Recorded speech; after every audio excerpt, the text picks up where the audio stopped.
Mr. Fancy Pants. Talking about boutique cigars, we should talk about that tonight. Yeah. What do people consider boutique? Yeah. That's a good question. What are you guys drinking? A little Hackfest. Long Island, yep.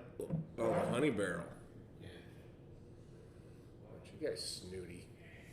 Well, you know, when in Rome. That is some fancy shit. It is. Dustin Carter's in. What's up? Oh, he's in Sonoma. Still in California. Nice. Barry Adams. That is Motown. Thad, he's the man. The dude is, Thad is almost perfect, except he's a 49er fan. So he That kind of kills it. kind of kills it. I think KO would get along just fine. JP's in. Of course, He's got a good question. We'll save that for the show, man. JP is actually working on his car and apparently not having any fun with it. Oh, shoot. Which one? His Volkswagen monster truck or whatever the hell it is. Let's share this with groups, The world. newbies, ICC portal. Should share it with a couple of these other groups that have retailers in them, piss them off. I'll share it with Capital Cigar Lounge and Lincoln, I get a kick out of C2. Ron, the way he shares it to like everyone in Jesus, the whole world. 147 shares. Gold Leaf Cigar Club.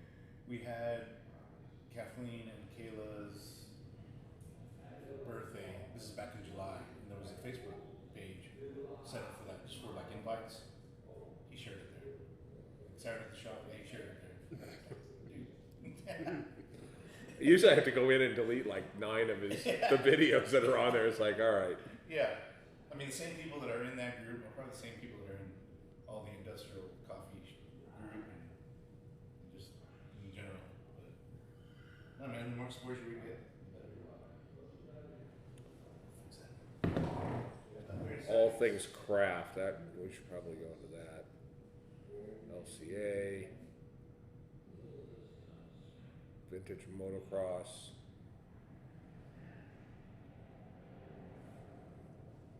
Kayla and Kathleen's group. Yeah. I mean, why not? Cats. DFW.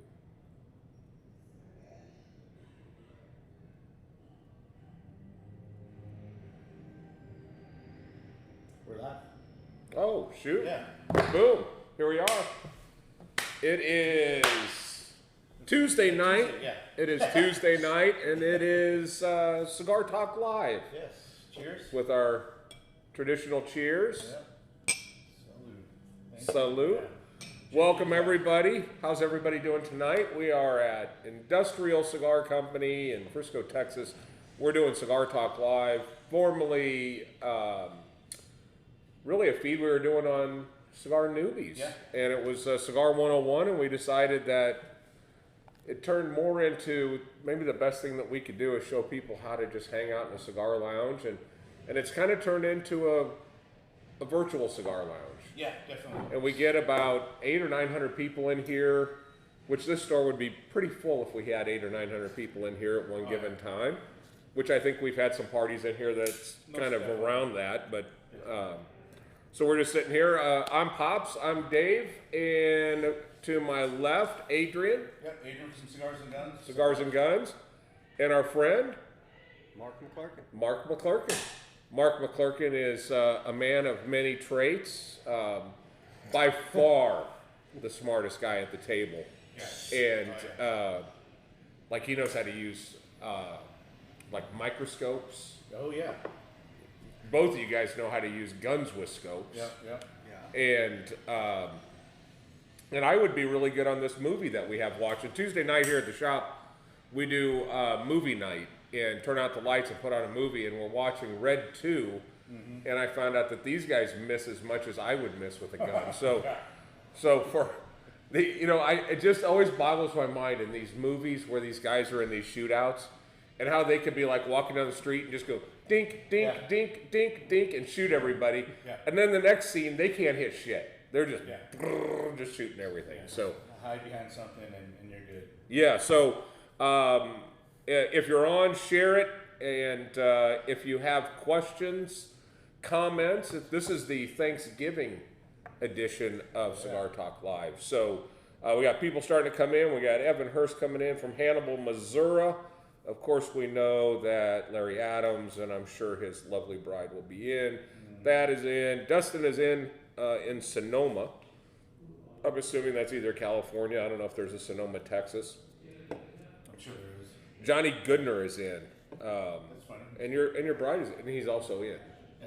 But he's been here since like noon, so I'm sure he's just Yeah, that probably wouldn't be a good idea. lubed up. Yeah. He's a little toasty. Huh? Well, he had only one bottle when he started today. Now he's at 3. 4, Yeah. So getting ready for Thanksgiving. What do you guys got going on, Mark? What do you got going on? Not a whole lot. You're not like smoking a bear or anything. Just No, I didn't get a bear this year, so I was kind of shit out of luck on that. No. so you hunt a lot. Oh yeah. I mean, this guy, I've seen some pictures of some of the stuff that he shot that I didn't know were actual animals. One were what was those goats or whatever the hell you were going after with the huge ram horn? Oh, all dads. Oh, yeah. Audats. I had no idea. But you hunt bears. Do they actually eat bears or? Oh yeah, absolutely. Really? Yeah, bear's fantastic. Tastes like chicken or what? It's kind of like beef, mixed between beef and pork. Yeah. Is it fatty or? Super fatty. Really? Yeah, you've got to trim the heck out of it. Bear fat tastes like ass. Uh, So you just trim all the fat and you're good to go. that's the thing about hunting. Yeah. I might go out and hit something. I just don't know if I want to eat it. Fishing, different deal. Yeah. But I just some of the stuff I'm just not sure if I would like it. And you skipped a part, cleaning the animal. That's into it too. Sometimes when you're cleaning, you're like, do I really want to eat this? See, once I hit about 30, I started thinking, I'm not cleaning this damn thing. Yeah. So I just gut it and drop it off the processor and let them do all the dirty work. Yeah. Oh, okay. Yeah. So you don't just sit and watch reruns of Dexter while you're cleaning the thing out or anything like that, just reliving it. Just gut it, drop it off, pick it up in nice vacuum sealed packs with little labels on it, and you're good to go. Can you imagine going to the fridge just like, let's see, we got bear and we got horse, and I mean, Yeah. Alligator. I've got plenty of alligator sitting in the freezer. I bet you do. Now I've eaten alligator and I really do I like it fried. I'm sure there's other ways to do it, but Cook it anyway. fried gator is really, really good. Fantastic blackened. Yeah. Anything's. I mean, I'll put that blackened seasoning on Cheerios, and that shit is good. Yes, Evan Dexter does rock. His new series is really good. The newest version is out there, and it's awesome. Oh yeah, we're So, watching. Yeah.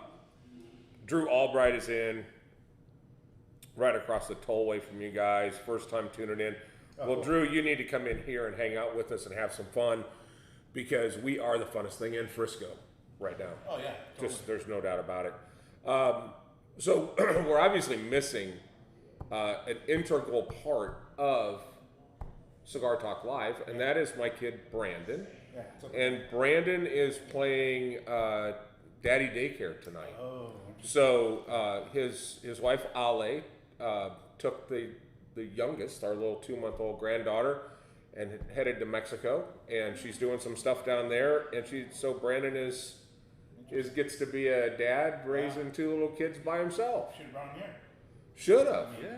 I mean, Ale can smoke with the best of them. Yeah, She's 5 now, so she inhales and she's stuff. good, Yeah, and Retro like no other. yeah, and Elias is he's just now walking and stuff, so he's always burning holes in like the couches and stuff. But Elias is he's a blast. He's an absolute blast. So if you got some questions, you got comments, you got anything, what do you guys got going on for Thanksgiving? We are, I guess we're only gonna have like 25 people at the house. So, Small. Yeah. small time, yeah. Little get together. We have a tendency to bring in, my wife just drives around and looks for people who look like they don't have anything to do on Thanksgiving and invites them over, so. She has the biggest heart. She does. I'll tell you what, she sent me a text yesterday. Hey, what do you think about me getting turkeys for our staff? Great idea. So then she sends a picture of the back of her SUV opened up. It was 8 complete Thanksgiving dinners. Not just for turkey. Potatoes, the stuffing, the pie, the everything. That So lady does not take shortcuts. she's It's no. either all or nothing. It's yes, Yeah. yes, as my checking account knows. But yeah, she is. She does it. She goes all in. Yeah, I feel that. So Drew is going to be at the Cowboys game, and God bless the Cowboys. We hope that they bounce back after that little slip at Kansas City, and off we'd go. So Julie's in. Sean is in. He's running it solo this turkey day. Going to relax and recharge. Nice. Might hit the shop for part of the day. We'll be open on Thanksgiving Day until 6 o'clock, and then we're going to let staff go home. But we will be open to keep our open 365 days a year. Yeah. We're basically like a fire department. You've never closed in 4 years? Never closed. Nope. I think we even came up when we had the ice storm. Yes. I think we had to come up when we had the ice storm because to make sure everything didn't freeze and burst. And Yeah, because even during COVID, I mean, the shop was still open, lounges of course was closed, but gave you time to renovate, and then you kind of pivoted a little bit and did the cigars ready to smoke, which is great. Yep. And yeah, so never missed a day, don't miss a beat. No. So getting ready for the holidays, getting ready for Christmas, starting to get a whole bunch of new Christmassy type products in. That's always fun. Yeah, we got this. Oliva did an advent calendar this year, which is pretty cool. So it's got 25 cigars in it, one for each day, which is really a cool idea. Nice packaging. I really like that particular package. That was cool. Tatuaje was supposed to have one, and it's got Christmas theme and everything on it, and apparently it's not going to deliver till like February or March because of I remember Pete, packaging issue. Yeah, he posted something about it. Yeah, Got all people excited, but nothing's gonna happen. packaging is there. Yeah. Packaging is creating some significant problems. There's a lot of cigars that are finished in factories, but there's no boxes. Great. Yeah. So we got to ask Mark the big three, but he's a big reason why we ask these questions in the first place. That's right. We already know the answer to is Sasquatch real? Yeah. Yes, he is. That's a given, and we can get into that conversation if you want. UFOs? I'm hit or miss on that one. Okay. Really? And that's, we had the stealth back in the 70s. What the hell do we have today? Yeah. It's just hard to believe there's that much space out there, and to think that maybe there's a civilization that's a million years more advanced than we are. Oh, you look at, there are actually drawings from 1500s, 1400s that have the different shapes of what they see as UFOs up in the sky during celestial events. Yeah. And these are 600-year-old drawings and paintings. Yeah. So something's out there. I don't know what the hell it is. Yeah, I know Come to say hi. there's a lot of Native Americans, things like that spend a lot of time looking at the sky, and it's not because they're bored. I think there's a reason for that. Yeah. So UFOs, of course, we had Sean coming in. Aliens look down at us and laugh while they're watching. I'm sure they do. I mean, you go back and watch one of my favorite shows of all time, Seinfeld, right? You go watch that and realize that they have to get up and go make a call at a payphone. And it's just, a kid today would walk past a payphone and not know what the hell it is. Yeah. So, it is kind of crazy. And that's just the early 90s. Yeah. So you get back in particularly now when you look at just how racy commercials get. Oh yeah. And how on the edge commercials get. And you think, it wasn't long ago when television first started where the husband and wife wasn't allowed to sleep in the same bed on television. That's right. And now the average commercial right now would be rated X back in the 60s. Yeah, So I see some of that and wow, really? Yeah, it's so Drew, come on in. All we do here is have fun. You're only a stranger once. You'll have a great time. Get into the cigar culture. Get into this community. It is awesome. Yeah, So, and Drew, if you've not seen our Saturday show, Saturday at the Shop, definitely tune in for that one. Super animated, super good time. And in fact, stop by the shop and watch it live. yeah, watch it live. Get a cigar. Have some coffee from Distretto Coffee. Yeah. So number 3 question on our question for special guests, which you're a special guest, by the way. Oh, that's nice. You're a guest and you're special. I appreciate Yeah, it. yeah. I was special in school too. Yeah, yeah. Somebody was talking about that the other day, and I just thought that was inconsiderate when he was talking about how he was driving through his neighborhood, and he saw a sign that said "slow children," and I thought, I was slow when I was a kid, and I didn't get a sign in my house. No, and I just don't think. I think as sensitive as kids are these days, they shouldn't make fun of them with street signs. I don't know if you all have one in your neighborhood, but there's a couple of signs in our neighborhood that say deaf children in this area, or deaf children. Yeah, that's not nice. I mean, Yeah, they know there are. So I mean, it's unfortunate. The problem in our neighborhood is the moms, yeah. because they sit outside and they're all shit-faced on wine by about 2 o'clock. Yeah. Watching their kids. That's why they need the sign. There literally should be drunk mom signs. Drunk mom, yeah. Yeah. So as you're driving through the neighborhood, you know to slow down. And if anything, watch. Or if you're single. Then If you're single, yeah, because Well, there you that's, they call that when you're single a moving target. So, they're moving, but probably heading your way. Who the hell knows?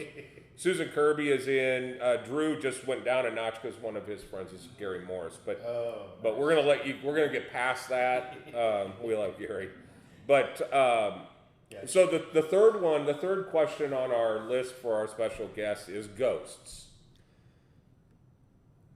Yeah, I've had some experience with that. And it's there's a So reason. so we got to hear about the experience.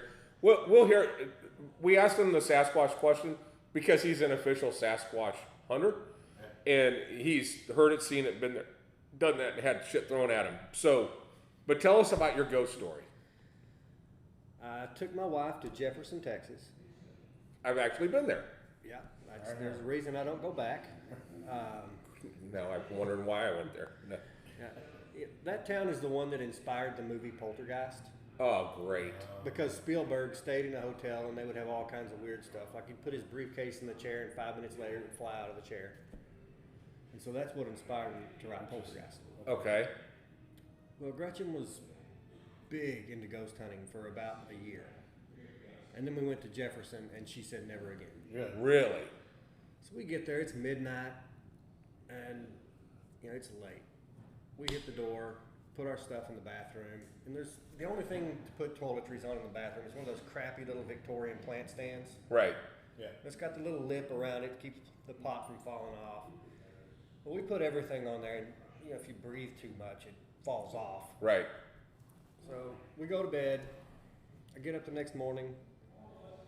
All my shit's gone.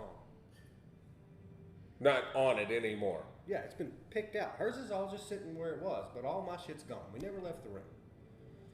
I look and look and look, and all my stuff is under the bathtub in a little pile in the back corner. That's fucked up. Whoa. And so we had a bunch of other little weird crap Unless happening. Gretchen's trying to get one on you. No, she freaked out because she was in the bathroom and it was not steam, but there was a cloud in the bathroom. And so Nope. she was not okay You're after smoking that. a cigar. No cigars. No cigars. So did you hear clanking? Did you hear any of that stuff? No, just weird stuff. The only other thing that I had happen, we had a couple of, felt like something pressed up against me in a place up there. I thought it was Gretchen. I was going to turn around and give her a hug, and there was nothing there. She's like 50 feet away. Was this the same hotel that Spielberg was in? One across the street from one Spielberg was in. Close enough in proximity. Yeah, and we went to this house, supposed to be the most haunted house, and we're just driving by and I asked this lady, hey, do you know anything about it? And she said, sure, come on in, we'll give you a tour, it's my house. Oh shit. Great. So we go in, they tell us all the weird crap that's happened in there, and she had like 20, 30 different stories. And they said, well, we're still working on the house, so we leave on the weekends, go back to Waxahachie, And they put up this little chain gate to keep kids from telling ghost stories on the porch. I mean, it's gonna happen. It's the most haunted house in town, supposedly. You've got a bunch of kids, so it's just gonna happen. Yeah. Well, we go to leave, and I can see that their gate is unlocked. So I stop the car, get out, just gonna lock their gate. As soon as I stepped off the curb, it was like the sound cut off. I couldn't hear the road, I couldn't hear the car running, couldn't hear Gretchen. And the closer I got to the house, it got to be like white noise, just louder and louder and louder. And as soon as I clicked the gate, it stopped. Everything went back to normal. That's weird. Weird. It was weird. So I got my butt in the car and left, and I'm not going back. Yeah, I don't blame you. I don't blame you on that. Now you've had your experience Yeah, the little baby fucking with a T. the little demon baby. Yeah. But that was it. I mean, I wouldn't say if that was a ghost or whatever. It's probably just a demon baby and I saw it. But I don't know, something like that. I mean, that's where, you know, when you ask me about ghosts, it's like I don't believe in them because I've never seen one, never dealt with one, never. But with something like that, I mean, it'd be like, all right, well, I'd have to question myself. And Same thing with Sasquatch. yeah, I mean, for me, the whole ghost thing, I don't know what this is. There's something, it's weird. Kind of the same with UFOs. There's something that pilots are seeing. There's something that the Air Force has video of. Right. But I don't know. But one day I want to see a video that's clarity of an iPhone or whatever Android that's out there, right? If I can get something that clarity wise of a UFO, Sasquatch, ghost or something. Look up this last Michigan footage of Bigfoot. Somebody videoed one crossing a river with their phone. Okay. It actually isn't bad. It's not blurry. It's just too far to do a whole lot with, Okay. but it's actually decent compared to what most of them are. Yeah. This year? Yeah, I think it was this last year. So if you have any ghost stories out there that you want to tell us about, you know, it's getting kind of fall. People sit around, they tell their ghost stories. You know, I watch these shows. Now we talk about capturing them on video. The ones that kind of boggle my mind, it's not the guy that's got the phone and he videotapes it. It's these security cameras that pick up stuff. Yeah. Things walking across the driveway and things like that. Yeah. And when you see, like, there was one guy that had one camera was in the garage, and their laundry was in the garage, the washer and dryer. Okay. And the mom's out doing laundry, and at the time that she's like takes this look to look outside in the garage or look outside, on one of the other security cameras is this apparition walking across the deal, and she heard something. And there's this thing that gets caught on the night vision-y type of camera. So that type of stuff is kind of weird. Yeah. But you also hear about this residual stuff. Like if somebody's in a haunted house and then they go home and they start feeling sick all the time, it's like it attaches. Yeah, and you hear about these dolls and all this other shit that is like this. So then it got me thinking. We have a collection of cigars in the humidor that is in our vault, and there's a security camera in there, and it's been in there for 2 years. But inside of it are cigars that are over 100 years old. Yeah. There are cigars that I think the oldest cigar is from 1917, but most of the cigars are circa 1920, 1930. Yeah. And you start to think, you know, when you're smoking the cigars, these old cigars, you can't help but go, where was this cigar during the Depression? Yeah. Where was this cigar? And you know, where was it at in the 50s? Was it sitting in somebody's drawer? You know, and then you start thinking about this stuff. So one day Brooke comes to work, she calls up and she goes, hey, the glass is broken in the it sits in this glass case. In the vault, right? It just sits in the vault. Yeah. And in the middle of the night, and we watch it on the security camera, the glass that's the closest, it's kind of close to the wall, but it's not up against the wall. There's nothing in there. And we were closed. This is at 3 or 4 o'clock in the morning. All of a sudden, this glass, and it's a sheet of glass about like this, shatters. And I start thinking, You know, there's a bunch of old stuff. Who knows where that stuff was at? Yeah. And it's just, there's no explanation. It's not like the heat caused it. Because we have another one of the exact same cases sitting in the lobby. Yeah. And people walk past it, and the weather's changing, temperature changing. Yeah. But this glass just shattered.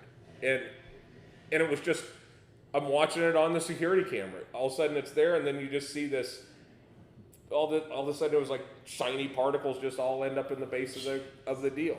That's weird. That was really weird. So who knows? I think that there are scary stories. I know my grandpa was the best at making sure that my aunt and I were scared to death every time the sun went down. He would hide somewhere. He would come running out of something. We'd be down playing with Hot Wheels or something, and he'd come down and scare the hell out of us.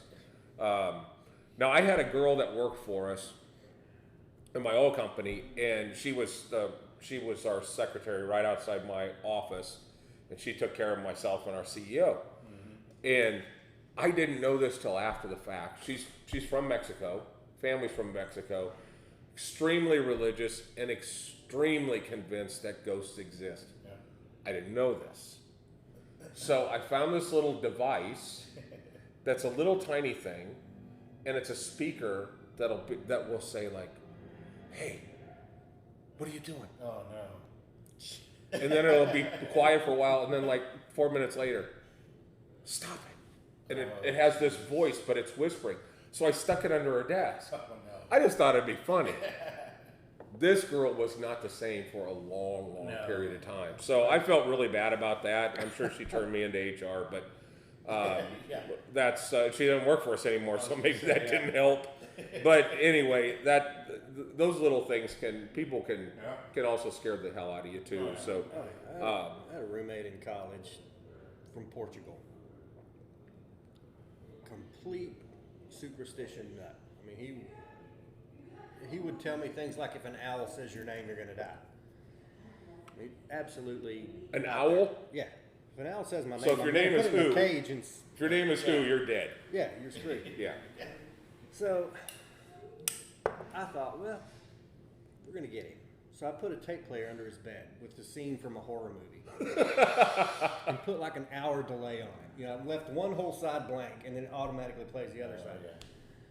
So I started up at like 10 o'clock, and it's sitting there, and we're fixing to go to bed. And I gave my neighbors $20 to take a coat hanger and poke through the mirror, because there's a little slot in the mirror that goes into the next room. And I stuck a bowl in the sink and a coffee cup on the mirror where they could poke the coffee cup off into the sink. I didn't even think about it. But lights go out, and I hear that tape kick in. He says, "Do you hear that?" I said, "No, I don't know what you're talking about." And I look over, and he's got everything but his eyes covered up.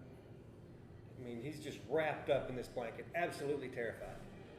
And a few minutes later, they poked that cup, and it fell off and landed in the sink. And it wasn't planned, but it hit the bowl just right and flipped a spoon over onto his bed. Oh no. Oh no. Oh no. It was over. He was gone. I didn't see him for like 4 days. Oh to my explain God. what had happened. No, that would be a wrap. You got blessed and went back home. Yeah, I got blessed. And, yeah. Did you finish college? He did. The last time I saw him was the year after I graduated. He was sitting on the steps of the dorms, drunk. Shaking. He was drunk out of his mind and crying because he had just slept with the ugliest girl on campus, and he couldn't stop himself because he was so drunk. That's a scary story in and of itself. Yeah, I think he was more scarred from that. Yeah. Yeah. So that kind of leans towards some of the other scary stuff that happens. And by the way, I see you taking a sip. Tonight is brought to us by our friends at Lone Elm, Amy Porter. This is part of the ICC Hackfest barrel drop that was the honey barrel. And it looks dark and rich and caramely, and I'm sure very honey-ish. That's lovely.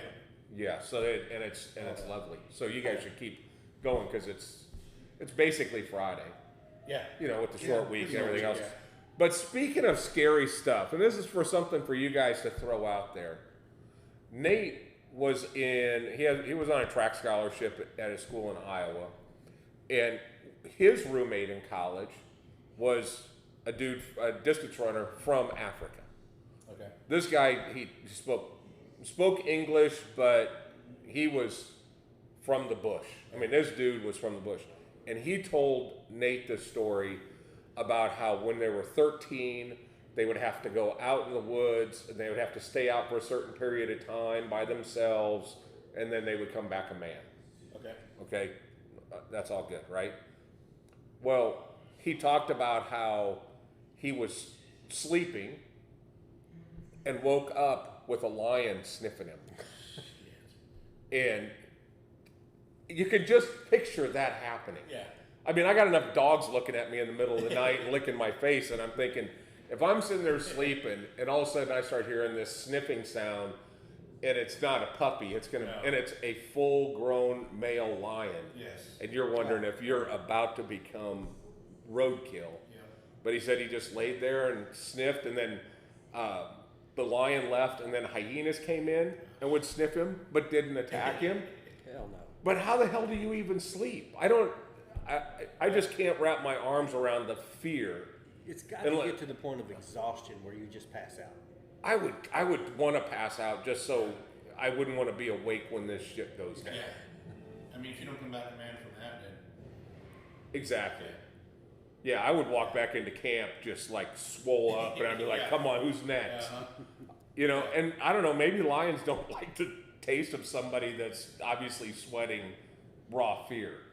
Maybe that's a scent emission that they didn't want. But I know they say that if you're being like attacked by a bear, act dead or whatever. Maybe it's the same thing with lions. I don't know. now you hunt bears. If a bear's looking at you, do you run or do you yell at him or? You know what he's gonna do. Well, he's gonna shoot. I mean, just put a couple in him. But You know, is there a basic rule of thumb? it depends on the bear. I mean, a grizzly, you're kind of fucked. Yeah, that's kind of what I thought. Grizzlies are just always hungry. Yeah, and there's not a lot you can do about it. You just make a lot of noise, act big. We've had to run them off the porch before at our porch. place. So, I mean, black bears, they're usually not that big a deal. I mean, they'll charge, they'll get pissy, and they eat at someone every now and then, but it's usually pretty rare. Yeah. I love how nonchalant. They'll eat somebody every once in a while, but it's Thursday. They probably deserved it. You never, I'm going to tell you something. You never hear this shit about fishing. No, you don't really. I caught a fish and I caught a catfish barb, and that hurt really bad. But it's not like a bear rushed me. No. Depends on where you're fishing. Well, that's true too. I mean, if you're out there just tossing lures in, and a piranha comes to the side of the boat, probably going to cut the line. Yeah. I'm not kidding. I don't know. My brother caught that 12.5-foot alligator that ate the guy down in Louisiana. So 12.5-foot alligator. You eaten someone before? yeah, he ate someone a couple weeks before. The guy was still in there. It's pretty juicy. Oh, jeez. Pretty juicy. Yeah. So have you ever had a scary, just scared for your life moment? Other than driving down Oak Cliff Yeah, that's true. at night. Yeah, Yeah, that's pretty 24th and spooky. Lake in Omaha is what we called it. 24th and Drive-By, that's a scary place. I even took Ty there, and Ty was like, let's get the hell out of here. No. Yeah, seen enough. All right, I believe you. You grew up in the hood. Let's get the hell out of here. So have you had any experience, I mean, like a bear sniffing you when you're sleeping, or? I had some problems with the monkeys. They get pretty obnoxious if you're in there by yourself. Monkeys where? Oklahoma. Yeah, monkeys too? Bigfoot. Oh. Oh, God damn. But probably the most. I'm like, hold it. There's monkeys? I might go on this trip with you guys. I love monkeys. Probably the most twitchy is when you're catching alligators and you've got a line wrapped around a branch and you don't know if there's one on the end of the line. And you're leaned down into that coffee-colored water. You can't see past your elbow and your cheeks touching the water. Nope. Trying to fish that line loose to pull it up. Yeah, no. No. That's a little twitchy. That'll shrivel your pod. Yeah, I was talking to these guys the other day. My wife is she's very animal friendly. Yeah. So I had a mouse that decided to cause about $4,000 worth of damage to a couple of my cars. Yeah. So I want to go out there. I want to get my 12 gauge shotgun, and I want to just start blowing holes in anything that looks like a mouse, right? My wife's like, I go, I'm putting up traps. Well, don't put those little gel ones because they suffer on there. Yeah. So I'm suffering because they ate my yeah, wires. yeah. So I'm not afraid of snakes, but in Nebraska you have garter snakes and garter snakes. That's about it. Down here you don't know if it's a water moccasin, it's a rattlesnake, if it's whatever. Yeah. So this is about 2 years ago. I go in the garage and I see my glue trap, because I had the glue trap then, is stuck against the back tire of my car in the garage. So I go grab it and I pull it, and it pulled back. Shit. And I thought, well, and I dropped it and I went, yeah, I don't know. Yeah. Something pulled that back. And that's, as we call them in this part of Texas, that could have been a big fucking rat. I don't know what it was. Or a BFR is what we like to call them. But I knew I wasn't really stretched to get in a real fight, you know. You got to stretch a little bit, stretch your hammy and stuff. So, and I was wearing street shoes, you can't win in street shoes. So then I reached back in there and pull again, and it was attached to a snake. And the snake kept coming out and kept coming out and kept coming out. And it was probably a 6-foot snake that had stuck onto that thing and was deciding to wiggle through the drive or through my garage with that thing. So I kind of picked it up and was waiting for it to fall out and attack me and threw it in my neighbor's yard and let them deal with it. Yeah. But I wasn't scared of it, but it just wasn't something I was expecting. No.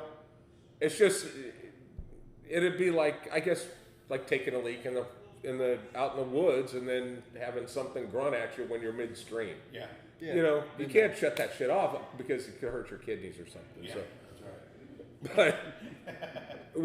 But believe it or not, we are a cigar store and we are talking about cigars. I see what you're smoking there. You are smoking an Atabay. Yes, sir. Absolutely. And that's just that cigar looks like it's a perfect piece of wood that was put on a lathe and made like a baseball bat. Oh yeah, it's just gorgeous. Perfect wrapper. It is perfect. It is that. If you haven't had an Atabay, treat yourself to one for Christmas. Yeah. It is utter perfection. Yeah. You, my friend, are smoking my new favorite cigar. Toro. Yep. And that is he calls it a Gordo, but it's really kind of a Toro Extra. Yeah. And I am about ready to fire up the Crux Limitada.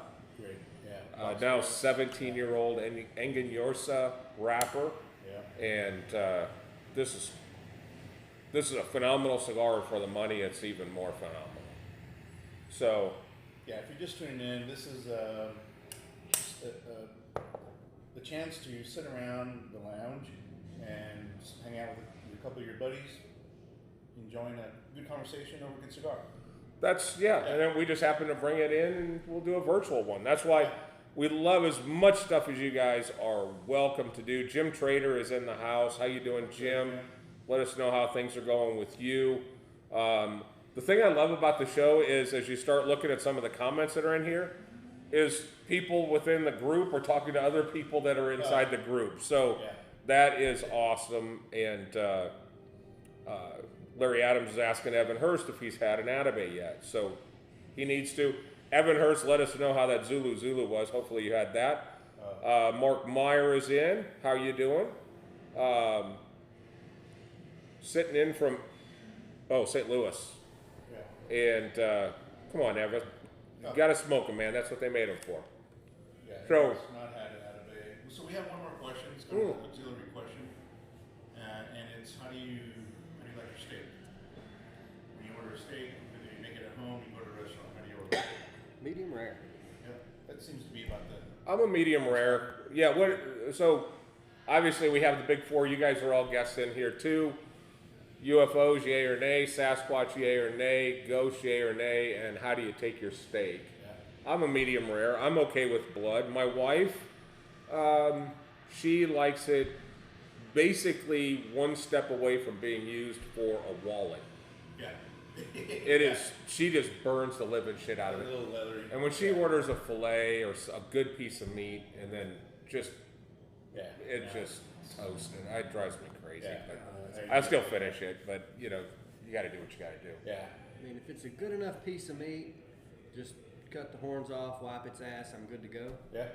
But standard medium rare is Yeah, we definitely learned the best way to that go. Ty orders his blue. So Oh, again, so if they it's just good- yeah, look just at the couple fire and seconds. terror. Yeah, they just Yeah. walk it past the grill. Yeah. Yeah. Yeah.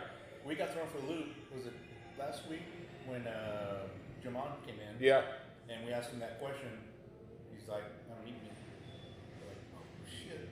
I don't, I love Jamon. Jamon is the owner of Definition Cigars. He comes in and makes these cameo appearances. There's an old saying, and we probably started it, which is, you really can't trust somebody that doesn't smoke cigars. Yeah, But how do you trust somebody that doesn't eat meat? I know. That just. Now okay, so let's do this. Now yours might be gator or antelope or some shit that you shot, but what's your favorite piece of meat? Or maybe if it is a cow, what's your favorite part of the cow? I'm a big New York strip fan. Really? Yeah. Yeah. But it's got to be a nice fatty New York strip. If you trim it too much, you ruined it. But if you get a nice fatty New York strip, I'm good with it. Yeah, I'm same with you there. I've been going to this butcher in McKinney, local. They have really, really good meat.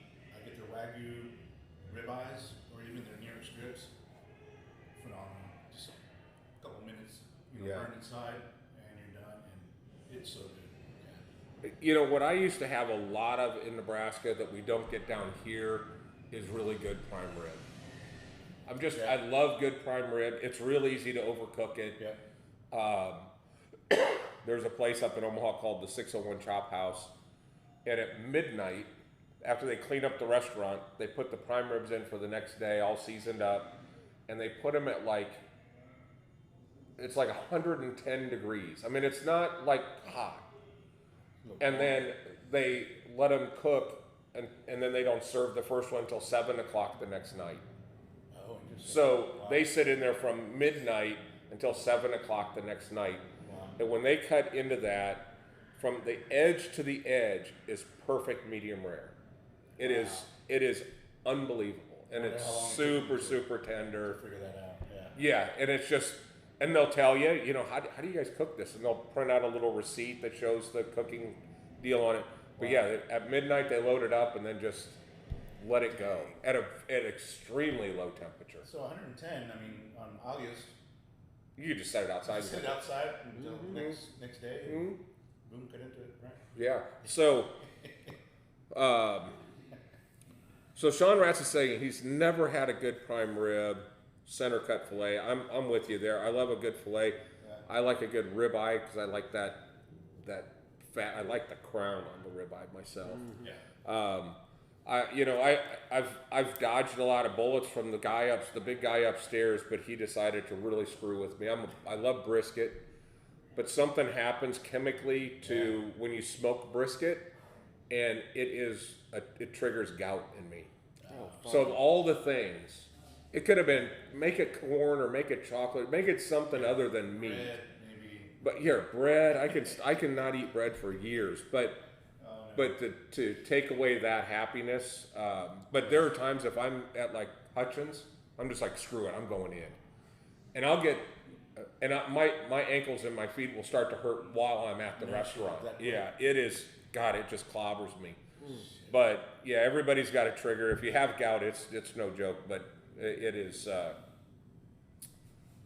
it had to be meat was the trigger. So hopefully, I haven't seen Brandon check it in, so he's probably in the process of putting the kids down, which is great, and getting ready for his first cigar. But I do want to say congrats to Brandon, and he did a great job. This is our industry's trade magazine, Tobacco Business Magazine, and they did a story on boutique cigars. Cool. And in this article, they captured, I think, 5 retailers from around the country, 2 from here, 1 our Brandon Frakes and 1 Brandon Hayes from Renegades. Oh, cool. And they would ask questions about boutiques, and then everybody would give their answer. Nice. And Brandon got a nice picture in here. few pages back, but it is in their online edition, so he got a little bit of ink in here. His, you know, I'm very proud of, his answers are just spot on. They're very industry centric. A lot of them are, you know, a lot of people are just, you know, kind of giving their opinion, which is great. But I think he did so well in this that today he was invited to be on a panel at TPE, the trade show, to do these retailer education classes. That's awesome. And he was invited to be on the panel. So I think he's going to be great. And these guys actually put on the TPE show, so I think that was fun. And the guy that wrote this article is the one that nominated him for the show. So thank you very much for that, and we appreciate the ink. Also very excited, the writer from Cigar Snob magazine, which if you're a consumer out there and you want to read cigar magazines, everybody used to just naturally go grab Cigar Aficionado. But Cigar Snob magazine is, to me, is hands down the best consumer cigar lifestyle magazine that's out there. Got a lot of pictures. There are a number of pictures in there that you could say the same thing about Playboy, which is you just read it really for the stories. The articles, for the stories. So, but there are some beautiful women in there, and Jamie and her brother down in Florida do an unbelievable job with Cigar Snob. From what I understand, our Halloween party will have, it sounds like 2 pages of the magazine with just pictures from our Halloween party in there. So excited about that, and happy that these guys did it. But it opens up the question. The industry is trying to identify what is a boutique cigar. And Mark is on the verge of starting his own cigar line called Cati Cigar Company. Cati Cigar Company. So tell us a little bit about Cati Cigar Company. Where did Cati come from? What is your theme, and then what would you say is what you're going for from a profile perspective? All right. Well, as far as the company goes, Cati is C-A-T-I, and it's Come and Take It from the Battle of Gonzales. The flag everybody's seen a million times, but the flag is so overdone that we kind of leave it as a subtext. But both sides of my family fought the Texas Revolution. Nice. So the brand is really, at least the first series, is going to be all about family. Good. So every blend is named after a family member. Blend number 1 that we're working on now, which your son designed some denim. The packaging is incredible. The packaging's phenomenal. It's super sexy. That's the PR49, and that's my dad, Philip Ray, 1949. Nice. And as far as the profile perspective, we're honestly pretty open right now. It's one of those things that you don't want to rush it. You don't want to just shove something into production that's crap. You know, this has got my family's name on it. Exactly. So it's important. You know, it's got to be done right. And we've gotten in a lot of samples, smoked some okay samples, some really bad samples. That happens. You know, that's something that just kind of shocks your system when you're first getting into this. Is okay, these guys, like say Darren Chaffee, been doing this for a long time. Right. How many bad cigars has that poor man smoked? I'm telling you, people don't understand. There's a lot. There are a lot of bad cigars out there, and they don't have to be cheap either. There's a lot of expensive cigars that you just wonder, did they smoke it before they stuck a label and put it in the box? Because sometimes it's shocking. A lot of them, there's no way they smoked that. No, there can't be. Or whatever they agreed to is not the recipe that they gave the blender to put that tobacco in the order that it was supposed to be put in. Maybe it's the same tobacco, but I've seen some really, really big misses. I've seen your labeling. The beautiful part about you doing with a focus on packaging and those things first is that it looks like you've been in the cigar business for 20 years. I mean, when you're going to hit the streets with this, there are a lot of brands when they come out and they're new, you can kind of tell they're new. Right. You know, and a lot of guys that are coming out on the street don't spend the $9-10 to put it in a box that's ultimately going to get thrown out. They don't put the money where they're supposed to. Right. And that was one thing I worked with Brandon on pretty closely. We wanted the company, while it's family centric, obviously, we wanted it to be about customer experience. and that starts with your packaging. Right. So you start that experience from the time you see that box, then you see that wrapper and that beautiful cigar, and then you experience the cigar itself. And so it's a process, and doing your packaging right is huge in that process. Yeah. If I walk into your humidor, there are 50 facings I'm going to walk past because it's a brown box just like every other brown box. Brown box, brown cigar, brown label. That's it. They just vanish. Yeah. You put them in a humidor with 10,000 other sticks and they're gone. Yep. And I had a long conversation with the manufacturer that I won't mention who it is, but man, these guys make some really, really good cigars. And I'm like, when are you guys going to do something about your packaging? You know, I know that the problem is that some of these owners are like artists. And if they really don't care what anybody thinks as long as they like it. And that's very narrow. Yeah. It's not how you make things go in mass. But so who are you working with on the project as far as blending the product? What kind of tobacco are you using? What factories are you using? I've got a couple of factories that are kind of helping out. You know, I'm getting my long filler from one factory where the other stuff may end up coming from another. It depends on how the blend works out. Right. I don't know that I can say which factories, but That's fine. But are you working with Darren? working with Darren Chaffee. So Darren is the owner of Principal Cigars. So for those of you that have had Principal Cigars, kind of understand what lane his stuff is in. Yeah. But you know that it rides in a lane that is going to be quality first. You know, we have a cigar in the line, the Cochin Vallon from Principal. We sell about 1,000 a month. Haven't had any for 2 months. I called him up. I'm like, man, I'm dying here. I need some Cochin Vallons. And he's like, it's in the first stage. He does 2-stage, I want to say, not fermentation. He calls it fumigation. But it's in the first stage right now, and then he has to let it come out, rest, and then put it in for a second stage, which will now take us into January. But he's like, I could send it to you in December, but it's not right. And we're both in agreement. Yeah. If it's not right, then we don't want it. That's it. We're okay waiting for right. Yeah. And that can't really be said. And I think when we talk about boutique cigars, that is the difference between the mass-produced big box, got to fill CI's order. They don't really give a shit. It's going to sit in a warehouse for 6 months or a year and maybe finish fermenting. And they really just don't care. And then you've got what I would call, you know, it's unfortunate that they call it boutique because that gives the illusion that they're making 6 of something and putting it in a fancy box and putting it in a boutique. Yeah. But the fact is I think it's probably more recognized by our customers here as craft, as a craft product, just like a craft beer is not as cheap as a 6-pack or a 12-pack of Bud Light, but it is a different experience. And you get what you pay for. And the simple fact of the matter is the smaller guys can have access to smaller batches of much better tobacco. Yes.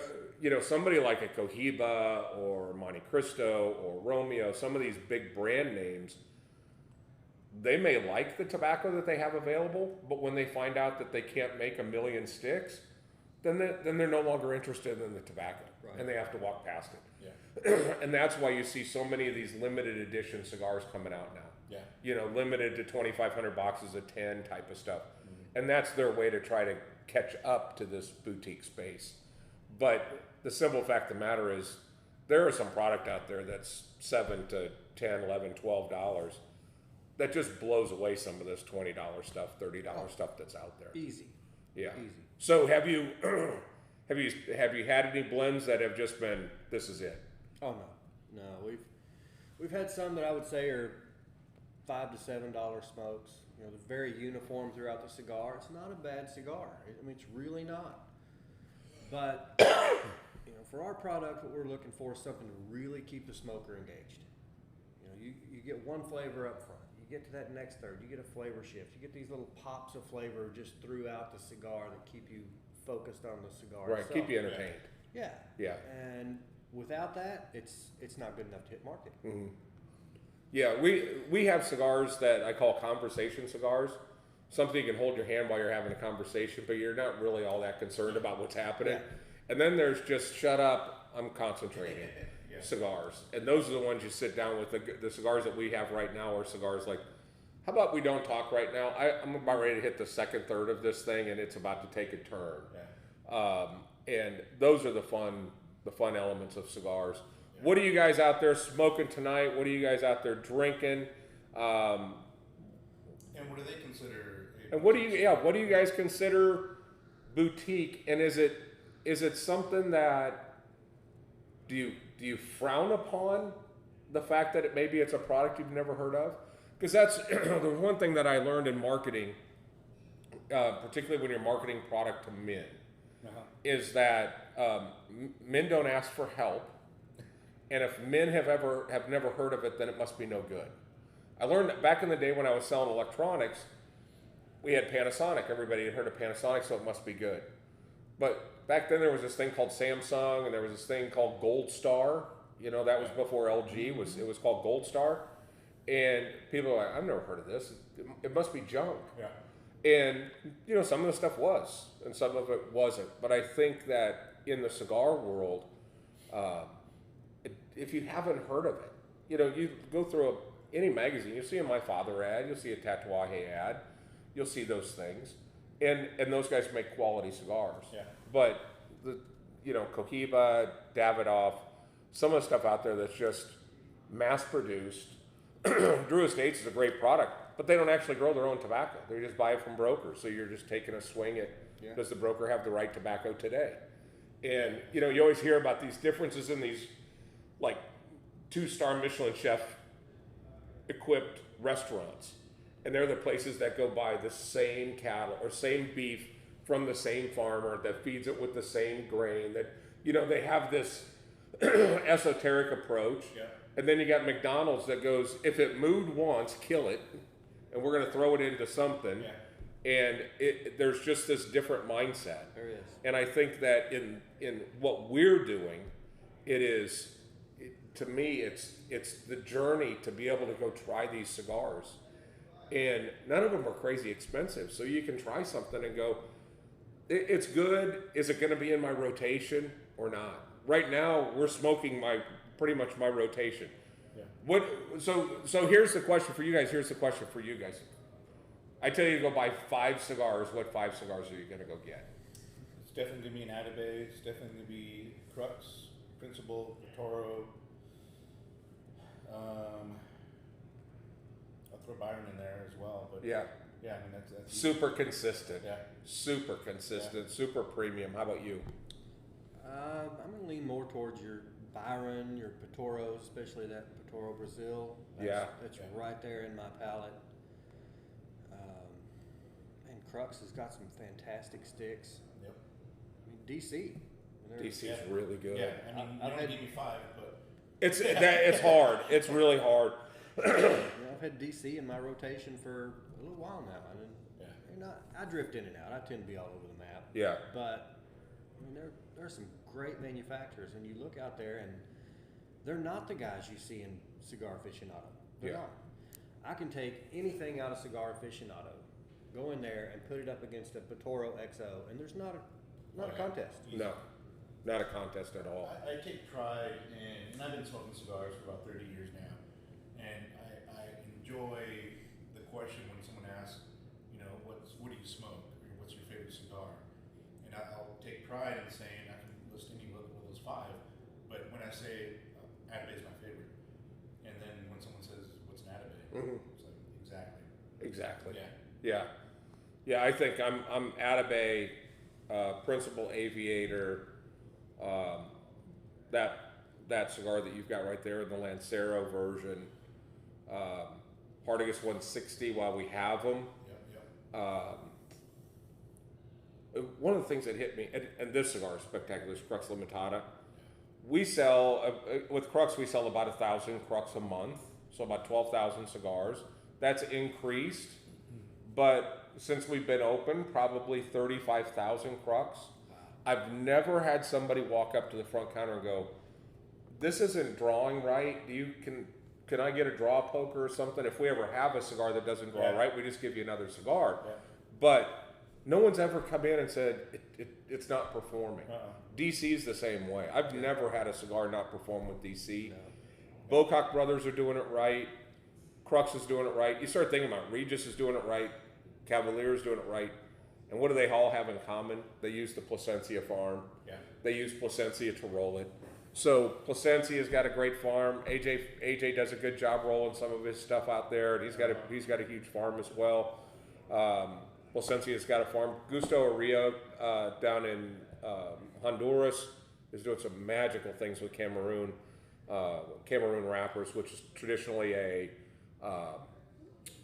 African tobacco that's grown in Africa, but they've kind of figured out how to make African tobacco, a Cameroon wrapper that tastes like African Cameroon. Interesting. Instead of taking a Cameroon seed and growing it in the Dominican, they actually spent 14 years to perfect this Cameroon so that it tastes like true African Cameroon. The problem with Cameroon was there was no sophistication to the way that they did it. They would literally go into these very barren pieces of dirt and throw seed on the ground and then just see what grew. And so they would get some of this unbelievable tobacco to grow, but it was hit and miss. Yeah. So there was never enough of it. But when they could get it, it tasted fantastic. Yeah. And that's what they've done. Our friend Jamond at DC has a Cameroon as well. That's really good. So Cameroon is a beautiful wrapper. San Andreas is a beautiful wrapper. And then there's some really, the Zanganoso is spectacular. Yeah. So there's a lot of good wrappers, and the wrappers are really what make it. But I think we've learned that with Atabey, they're like beef. There's a grade of tobacco from 1 to 14 grade. Absolutely. And when you're talking about a 14 grade tobacco, a wrapper from Connecticut grown in Ecuador, Nelson said that one leaf is 1/3 of the cost of the cigar. So if you think about that, if you have a $30 Atabey, you have $10 of it is one leaf. Yeah. Well, that's more expensive. That one leaf's more expensive than most of the cigars in the humidor. Yeah. The whole damn cigar. Yeah. So it is about the components that are inside of there. So Dustin has chimed in. Thank you, Dustin, and anybody else that's still hanging out there with us. Let us know what your guys' favorite cigars are. But the new arrival that Ken Hamlin is doing is very good, and enjoy that cigar a ton. Crux Bull and Bear, no doubt. Patoro Brazil, Osak, One Shot, One Kill, and we just got those back in. That little Traviosos is back in. Yeah. Really excited about that. The Superfly and the Orange Label Espinosa, the Laranja, is very, very good. Victor is in. Victor Ruiz, good to see you, buddy. But we are here at Industrial Cigars. It's Tuesday night, Cigar Talk Live. We're just doing a virtual cigar lounge. We've talked about ghost stories. But as I mentioned earlier, as we hop around, we ask the question. We have the big three: UFOs, yes or no; ghosts, yes or no; Sasquatch, yes or no. I'm personally a believer. Our friend Adrian here is, if I haven't seen it, I don't believe it kind of guy. So, but you, Mark, have some land in in a cabin in Oklahoma in an area where you showed me some of the footage, like drone footage. It doesn't look like we're in Kansas anymore. No.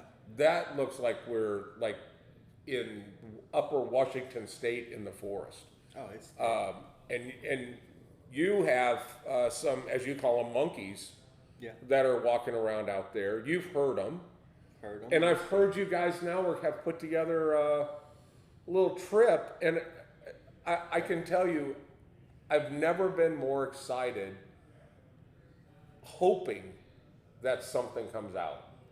I mean, I'm to the point where I bought a night vision monocular. The ones that you can put on your helmet, just kind of sit there, look all tactical and stuff. But yeah, it's one of the high-end thermal, where you can see stuff at night. And if I'm going to see something, I hope to see something. But we were talking earlier. I guess there's certain times when monkeys will come out. December may not be the most appropriate time, but just the ability to get out there and hang out with some great folks, smoke cigars, drink some whiskey, it'll be okay if we don't see anything. Oh, yeah, absolutely. And honestly, I'd say 80 to 90% of the time, we don't have anything happen. I mean, you're in the woods. Yeah. And it's not like you can call them in like you would a coyote or something. Yeah. There's not a Sasquatch app. Isn't there, so Sasquatch doesn't have like a favorite, like if you laid some Cheetos out, that's some bitch is not coming up on the porch. No, maybe it's what's that, meat sticks or something, there's a commercial. Yeah, the Jack Links. Jack Links. We've left all kinds of things out for them. I mean, watermelon, dead hogs. The only thing that I've ever had them take that we left out on purpose is dog toys. Dog toys? So I'm in there by myself. So how can you not shoot one of these sons of bitches? They're sitting in the fucking creek. Squeak, man, take him out. I'm sitting out there at one. It's like 1 in the morning. I'm tired. I'm by myself. I've been out there 4 or 5 days, just me. You know, there's no power, there's no water, so there's not jack to do. You read or you sleep. So I'm sitting on the porch just waiting. Squeak, squeak, squeak, squeak. What the hell? And it just went on for like 30 minutes. This damn squeaking on the hill. And I finished my weekend there and I come out and I'm like, guys, there's this weird sound. What the hell? He said, oh, well, we left a bunch of dog toys on the rock up on the slopes. Like, oh, thanks for letting me know. Appreciate it. So I've been confused as hell all week as to what's squeaking at me up in the woods. So I don't know if a fox got a hold of it or if it's the monkeys playing with it or what, but something up there likes dog toys. Man. We've never had them take any food. I did have the lid to one of my tubs stolen. So I'd put all my gear in a tub, put a lid on it in case it rained. Yeah. You know, big plastic Tupperware tubs. Yeah. And I go on a 30-minute hike and I come back and my tub, the lid's gone. I mean, gone. Not destroyed, it's just like someone with opposable thumbs kind of took it off. Picked it up and walked off with it. So I still don't know where the lid to my tub is, but... Well, I'll tell you what, if Sasquatches are anything like my wife, we have personally kept a container store in business for years, and we never can find the lid. So it might have been my wife. She might have maybe said, a tub that's missing. "Oh, I'm miss. He's he hasn't. He stole the tub the last time and forgot to get the lid." That's so what it is. I'm sure. Jim Trader, if we had information that we could talk about from you, then we would talk about you, but you are not giving us any information. So ipso facto, yes, we're talking about Sasquatch again, but we have a real life Sasquatch hunter. He has heard it, and when you say heard it, now I want to preface this. The reason I believe is because of this man right here. I trust this guy with my kids. And this, I mean, you can have them if you want, but they'll each have a house at home. But, you know, I think that some of the stories you've told. Now, what is the closest one of these monkeys have been to you? Oh, I've had them close enough to hear them breathe. See, But you've seen it? Or you just... Not when I would heard it breathing, no, but it was right around the corner. It was too deep to be... It wasn't like a bear. I've heard bears up close. Whatever this was had lungs the size of an elk. Oh, that thing. I mean, that thing, it was big. Whatever. so do they smell? I mean, they you hear, stink. If you upset them, they stink. oh, so they have like a gland in them? Yeah, Like, it's an apocrine gland. It's under their armpits, probably, we assume, like a gorilla. And you upset them, and they stink to high heaven. They smell like ass. But yeah, I've seen them. My daughter was with me once when we saw one. It was a little over 50 feet. 50 feet is close. Yeah. I mean, I play golf, and like if I'm 60 yards out, it seems like I'm right there. But 50 feet. Close, I had one. I mean, I've had putts that are 50 feet, and I start thinking, if I'm putting and Sasquatch on the other side of the green, I'm getting in the cart. Yeah. I had one charge me maybe 6-7 years ago. Charge you.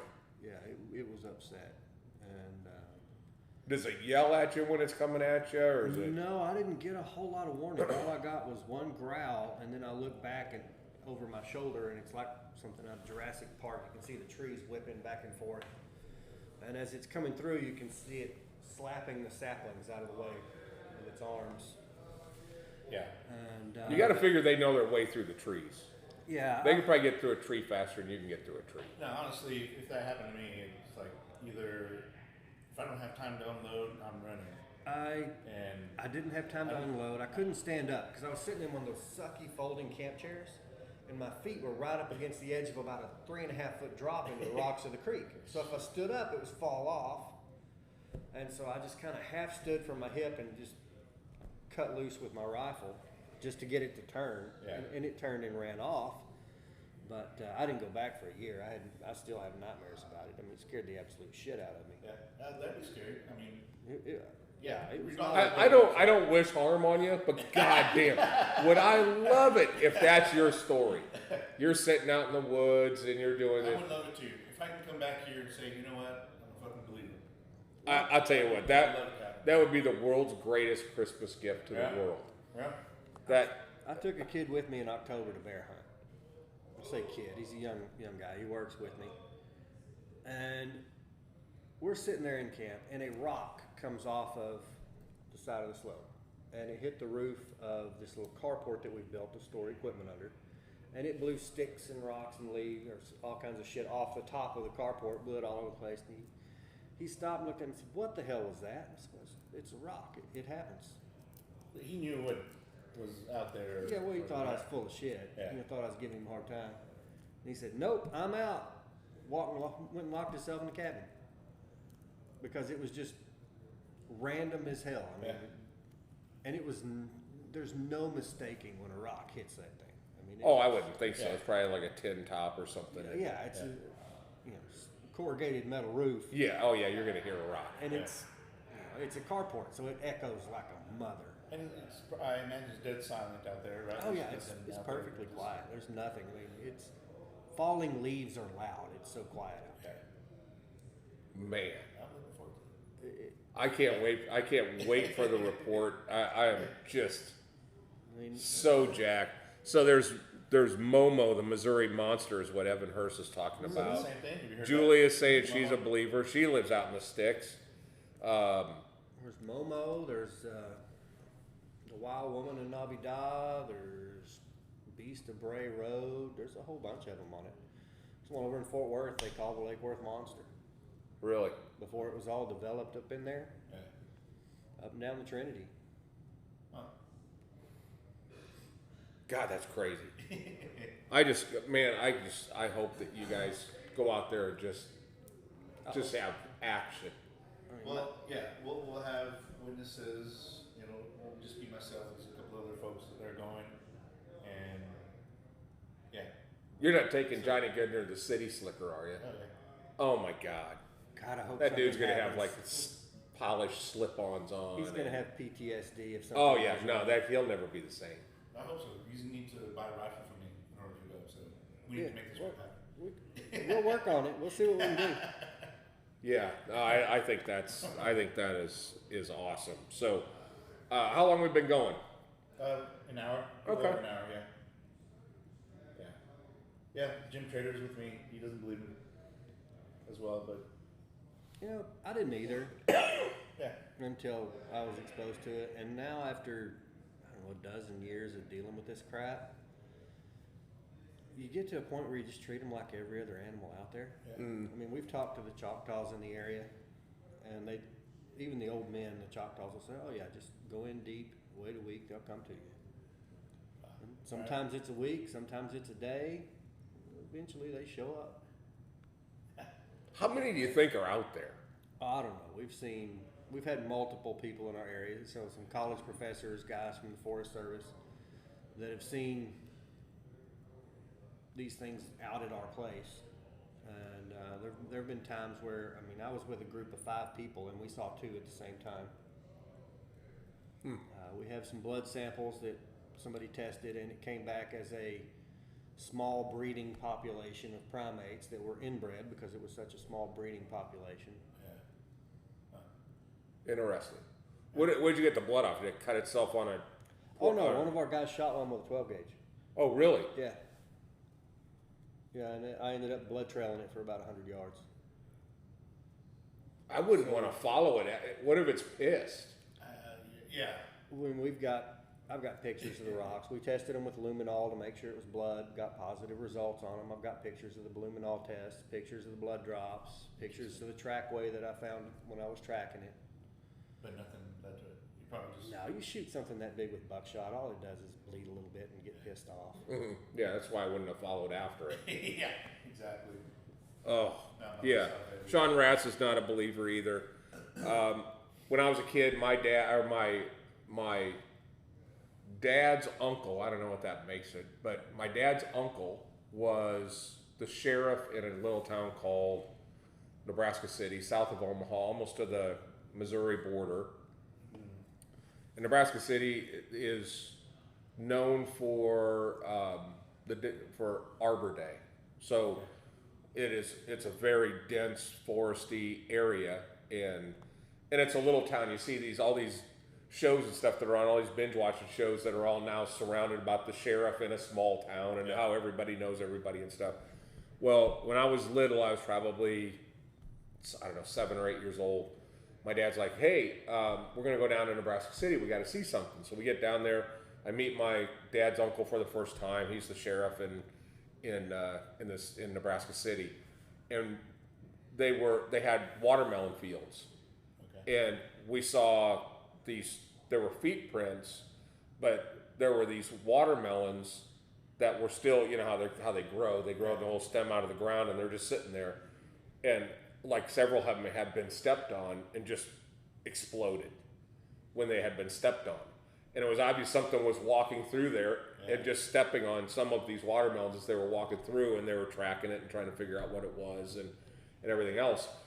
And I don't ever remember them talking about it being, you know, there's a Bigfoot or anything like that. I just remember seeing these footprints in this field, and then these watermelons that look like somebody had picked them up and smashed them, but they were still connected into the ground. Yeah. You know, they were still connected, growing. Yeah.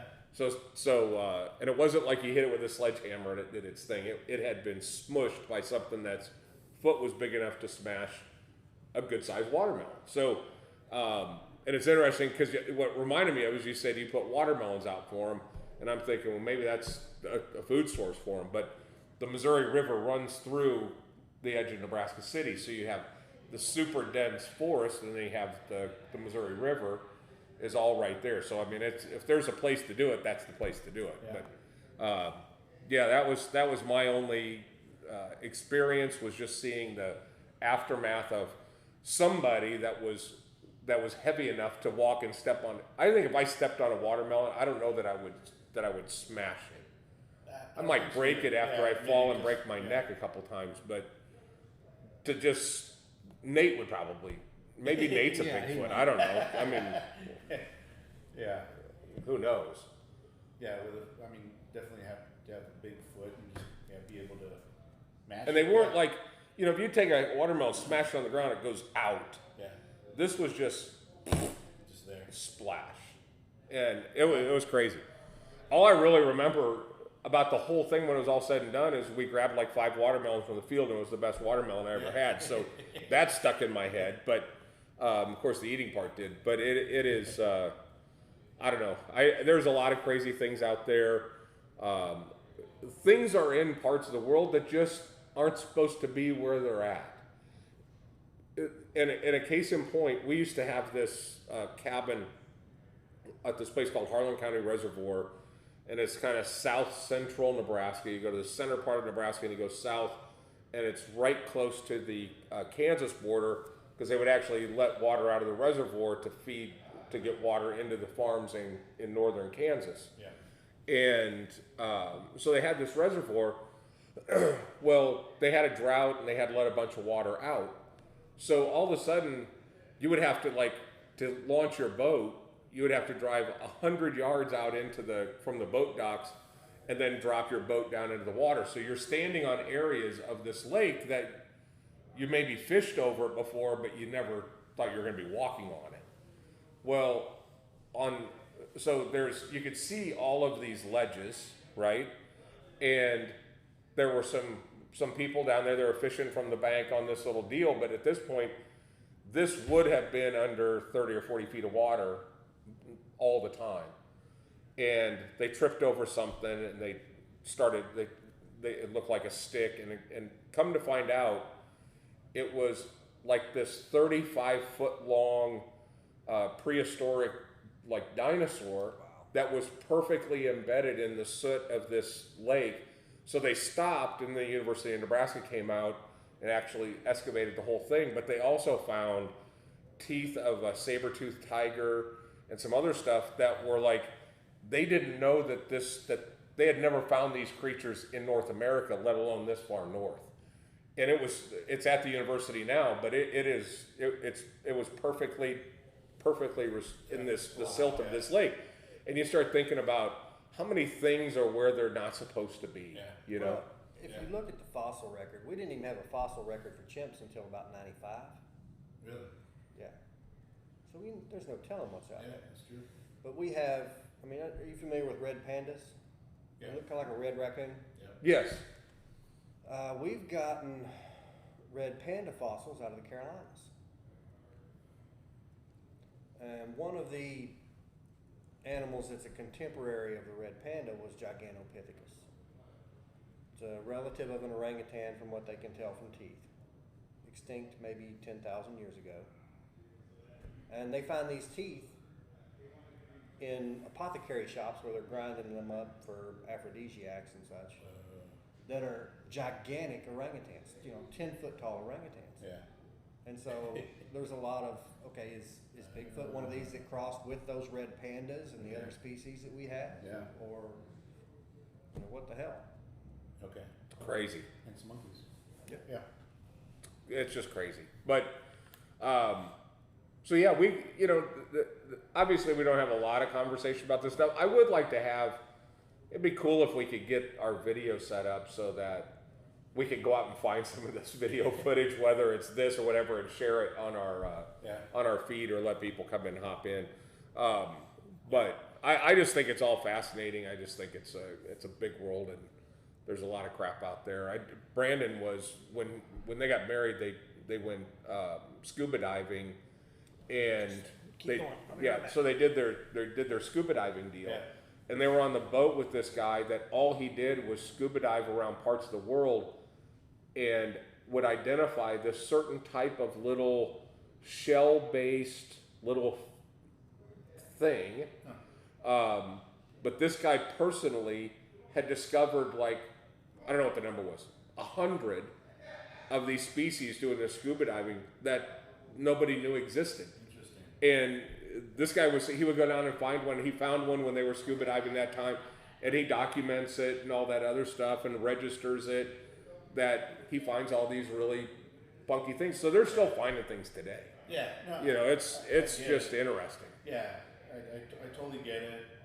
Going back to, finding dinosaur bones and things like that, the question comes up then, how come we haven't seen, bones or whatever of Sasquatch? Yeah. But then again, Mark. You can, like, I think Sean sent something up talking about all the hunters that were out there. Somebody would have seen one, but how many coyotes do you see? How many, other animals that are running wild? When's the last time you saw, a skeleton of a wild turkey? Where the hell's it at? It's so. Yeah, I agree, but man, they find a lot of stuff, and you just don't know if it's over a period of time. What does it take in order to expose that stuff? Yeah. Well, I mean, if you think about it, I've hunted predators since I was a little bitty. I mean, I was a trapper by the time I was 12, licensed selling furs. And I've never seen a bear skeleton. I've never seen a cougar skeleton. I've never seen a bobcat skeleton, and they're common. Yeah. And that's spending years of my life in the woods. Mm-hmm. So there's no telling what's out there. I mean, it takes on average about 2 weeks for an animal to be broken down into nothing and start to be the bones start to be scattered. Yeah. Yeah, that's true. Yeah, so I think it's it's just interesting. Yeah, I just think it's interesting. I hope you guys see something out there. I hope you guys take plenty of bullets, and I hope you use them all. And the only thing that I ask is if you guys do kill the Sasquatch, after everybody goes and does the autopsy and all that other stuff, if we go ahead and mount it and just put it in the lobby here at ICC, position his arm so we can put a cigar in his hand, and have that attraction. Oh yeah. That people can come in that'd be perfect. and do their thing. Yeah, So I think we get a lot of people who come in to see that. Yeah, So- I think so. So, you know, if for any other reason, just for the success of our business, I think you guys need to shoot one. Yeah. And come in and have it. Maybe we smoke it or something. Have Mark share it. Smoke it with his Make some smokers. tacos out of it. Yeah. Squatch tacos. We can stuff Johnny with it too. That way, you know, if it kills him in the process, we just have both of them stuffed, and you got a nice little scene. Right Yeah, there. yeah. It would be cool if you took like Jonathan Scott. You know, big Jonathan Scott. For those of you guys that are members here, Jonathan was a left tackle in the NFL for 10 years, and when you see him, you just look at him and go, he had to play somewhere, or that was a waste of a massive body. Yeah. I think it would be fun to have Jonathan in the woods and have the Squatch come around the corner and go, yeah, I'm not messing with that dude. Yeah. And Jonathan knows, you know, the right positioning to block him and tackle him and stuff. So I think he could take him down without a shot. I think so too. Yeah. You know, No gun needed. and then he would come back and he would stink, and you guys would be like, man, you gotta go take a shower or something. But yeah, I think that would be a tough one. But I think unless you guys have anything else going on, we're gonna go ahead and wrap up the Thanksgiving edition of Cigar Talk Live. Brandon, we missed you, but we know that you're having a good time. And Mark, thank you, and I hope you and Adrian get to go out there and just unload some clips and have some fun. If not, I'm sure you'll kill some steaks, and I'm sure you'll kill some whiskey bottles. Absolutely. If anything, burn some cigars and We'll have a good time, relax a little bit, maybe find a monkey. Maybe find a monkey. If That you have a is ghost the story, mission. Sasquatch story or a ghost story, hit us up. We'd love to have you as a guest. Yes, absolutely. And any of you guys that want to come in, sit down with us, and have some fun. We'll talk some crazy stuff. Sean Rass is in. We can always talk cars. We can talk other stuff. It doesn't always have to be things that people have never heard of or seen of. But we can certainly sit and have some fun with that. With that, we're going to wish you guys a happy Thanksgiving. Be safe. Go Huskers and go Cowboys.